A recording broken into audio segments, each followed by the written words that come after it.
में आज हम बहुत ही एक इम्पॉर्टेंट टॉपिक के ऊपर डिस्कस करने वाले हैं, वो है सिबिल स्कोर। सिबिल स्कोर हमें कैसे इम्पैक्ट करता है। एक इमेजिन कीजिए कि अगर हमारा सिबिल स्कोर 700 से ऊपर है और अगर सिबिल स्कोर 700 से नीचे है और हम तकरीबन 1 करोड़ का होम लोन लेने जाते हैं तो बैंक में तकरीबन आधा % रेट ऑफ इंटरेस्ट का अंतर आ जाता है। इमेजिन कीजिए 25 साल 30 साल तक हमारा 1 करोड़ का लोन चलेगा, उसके ऊपर अगर आधा % रेट ऑफ इंटरेस्ट का इम्पैक्ट डालें तो ओवरऑल तकरीबन 4-5 लाख रुपए का इंटरेस्ट का इम्पैक्ट इसके ऊपर आ जाता है। इसलिए ये बहुत ज़रूरी है कि हम ये जानें कि हमारा सिबिल स्कोर क्या है, हमें अपना सिबिल स्कोर मेंटेन कैसे करना है, इम्प्रूव कैसे करना है, इसको हम कैसे कर सकते हैं। सबसे पहले तो हमें ये जानना है कि सिबिल स्कोर क्या होता है। सिबिल स्कोर इज़ कि हमारी क्रेडिट हिस्ट्री, हमारे लोन लेने की हिस्ट्री को कैप्चर करके एक हमारा स्कोर फिक्स किया जाता है। डिफरेंट स्कोर्स पे डिफरेंट इसके रहता है, जैसे 300 से लेके 900 तक का सिबिल स्कोर रहता है। अब वो 300 से 550 पुअर कैटेगरी में आता है, 550 से 650 एवरेज कैटेगरी में आता है, 650 से 750 अच्छी कैटेगरी में आता है और अगर 750 से ऊपर है तो एक्सीलेंट कैटेगरी में आता है और बैंक उसमें बेस्ट रेट हमें देते हैं। अब अगर हमने कोई लोन लिया ही नहीं तो हमारा सिबिल स्कोर जो है -1 या 1 रहता है। अब हमें ये समझने की ज़रूरत है कि एक बड़ा लोन लेने से पहले जब हम सोच भी नहीं रहे हैं कि एक लोन लेना है, हमें अपना सिबिल स्कोर कैसे क्रिएट करना है, क्योंकि ये क्रेडिट हिस्ट्री को दर्शाता है। तो हम उसका अपना सिबिल स्कोर कैसे अच्छा शुरुआत में ही एक अच्छा कर सकते हैं।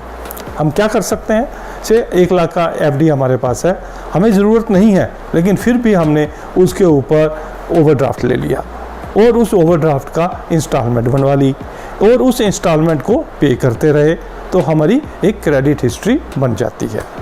या हमने एक छोटा सा पर्सनल लोन ले लिया जो हमें नहीं चाहिए, हमने फिर भी ले लिया एक अपनी क्रेडिट हिस्ट्री बनाने के लिए। या हमसे टीवी, फ्रिज, वॉशिंग मशीन लेने कहीं पर गए और वहाँ पर वो क्रेडिट कार्ड से उसका पेमेंट चालू कर दिया और क्रेडिट कार्ड का इंस्टॉलमेंट हम उसका देते रहे, उससे भी हमारा सिबिल स्कोर जो है अच्छा क्रिएट हो जाता है। अब इन सब का फ़ायदा क्या है कि अब जब कभी हम बड़ा लोन लेने जाएंगे, एक कार लोन लेने जाएंगे या एक हाउसिंग लोन लेने जाएंगे तो हमारा एक सिबिल स्कोर, अच्छा सिबिल स्कोर क्रिएट हो चुका होगा 750 से ऊपर। ये जानना भी बहुत ज़रूरी है कि एक दिन के डिफ़ॉल्ट पे भी हमारा सिबिल स्कोर जो है इम्पैक्ट करता है। कुछ और चीज़ें जिसके ऊपर सिबिल स्कोर इम्पैक्ट करता है वो हमें समझने की ज़रूरत है। जैसे हम होम लोन लेने जाते हैं, एक बैंक की बजाय हम 4-5 बैंकों में अपना एप्लीकेशन डाल देते हैं। वो 4-5 बैंक आप उस एप्लीकेशन के बेस के ऊपर हमारी सिबिल हिस्ट्री इंक्वायरी करने जाते हैं, क्योंकि 5 बैंक गए और 5 बैंकों में से हमने एक बैंक से लोन लेना है तो ये हमारा जब जितनी ज़्यादा इंक्वायरी हमारी सिबिल की साइट पे होती है उतना हमारा स्कोर कम हो जाता है। तो कोशिश करनी चाहिए एक ही बैंक या मैक्सिमम 2 बैंकों में ही अपनी एप्लीकेशन डालें, ज़्यादा बैंकों में एप्लीकेशन ना डालें ताकि हमारी सिबिल हिस्ट्री ठीक रहे। बेसिकली सिबिल ये सोच के चलता है कि हमें बैंक लोन नहीं दे रहे हैं इसलिए हम 1, 2, 3, 4, 5 बैंकों में ट्राई कर रहे हैं कि कोई ना कोई बैंक हमें लोन दे दे। दूसरा, कई बार क्या रहता है, हमने कोई क्रेडिट कार्ड ले रखा है, उस क्रेडिट कार्ड में कुछ छोटा मोटा हमारा डिस्प्यूट हो जाता है, हमने पेमेंट कर दी, क्रेडिट कार्ड में 3 दिन के बाद क्रेडिट हुआ तो हम उसके साथ हम डिस्प्यूट क्रिएट करके बैठ जाते हैं। हम सोचते हैं क्या फ़र्क पड़ता है, लेकिन वो एक दिन से जो हमारा पेमेंट था वो डिफ़ॉल्ट होता रहता है और वो सिबिल उसको कैप्चर करता रहता है और हमारा जो क्रेडिट स्कोर है वो इम्पैक्ट करता रहता है। छोटी सी बात के ऊपर हमारा स्कोर उसको नेगेटिव कैटेगरी में चला जाता है, कम होना शुरू हो जाता है।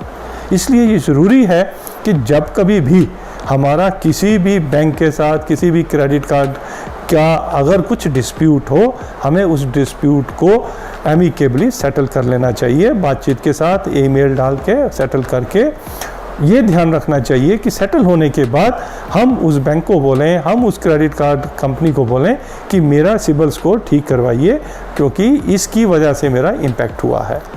कई बार क्या रहता है कि हम किसी कारण अपनी क्रेडिट कार्ड की पेमेंट्स नहीं कर सकते हैं, डिस्प्यूट की वजह से नहीं कर सकते हैं। 5 महीने, 6 महीने, साल के बाद हम क्रेडिट कार्ड कंपनी वाले हमें कहते हैं कि ठीक है, आपका 1 लाख रुपया बनता है, इंटरेस्ट मिला के, पैनल इंटरेस्ट मिला के हम आपको 75,000, 80,000 अगर आप दे देते हैं तो इसको सेटल कर देंगे।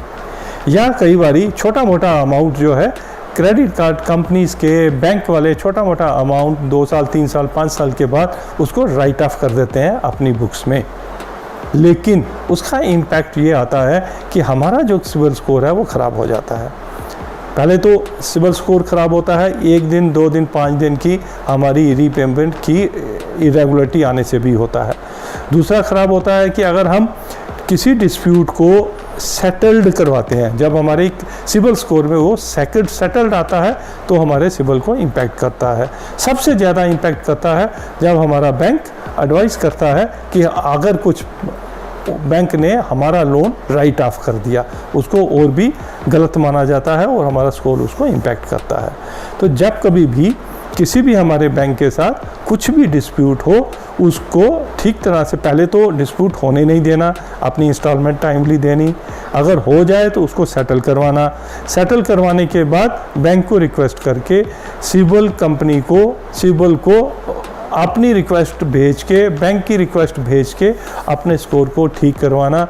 ये छोटी छोटी चीज़ें बाद में लॉन्ग टर्म हमारे स्कोर को इम्पैक्ट करती हैं, इसलिए अपना स्कोर हमें ठीक करवा के रखना चाहिए। साल 2 साल में कभी कभी अपना सिबिल रिपोर्ट निकाल के 200-400 रुपया, 500 रुपया लगता है, रिपोर्ट निकलवा के अपना स्कोर देखते रहना चाहिए। और ये भी देखते रहना चाहिए कि कई बार ये देखा गया है कि डुप्लीकेट पैन की वजह से लोन कोई और ले रहा है, सिबिल स्कोर हमारा ख़राब होता है। ये भी ज़रूरी है कि अगर कुछ ऐसा अगर हमारे साथ हो गया, हमारे सिबिल स्कोर के साथ हो गया कि किसी और के पैन कार्ड की वजह से, आधार कार्ड की वजह से गलत अगर हमारा सिबिल आ रहा है, हमारा रिकॉर्ड आ रहा है, उसको ठीक करवा के रखें, ताकि जब कभी हमें ज़रूरत पड़े लोन लेने जाएं, उस समय भाग दौड़ ना करनी पड़े, तब तक हमारा स्कोर ठीक हो चुका हो, हमने उसको रेक्टिफाई करवा लिया हो। जनरली 700 से ऊपर का स्कोर अच्छा माना जाता है और 500 से नीचे का स्कोर बुरा माना जाता है। कोशिश यही होनी चाहिए कि हम 700 से ऊपर की कैटेगरी में रहें या 650 साढ़े 600 की कैटेगरी में रहें अगर कुछ भी छोटी मोटी प्रॉब्लम आती है। किसी भी हालत में स्कोर हमारा 500 से नीचे नहीं होने देना है। Thank you very much for watching this video. अगर आपको ये वीडियो अच्छा लगा तो हमारे इस चैनल को सब्सक्राइब कीजिए और अपनी फीडबैक भी हमें दीजिए अपने कमेंट्स के ज़रिए, ताकि हम फ्यूचर में अच्छे प्रोग्राम आपको दे सकें। और हमें यह भी बताइए कि किन टॉपिक्स के ऊपर आप ऐसे वीडियोस देखना चाहते हैं। धन्यवाद।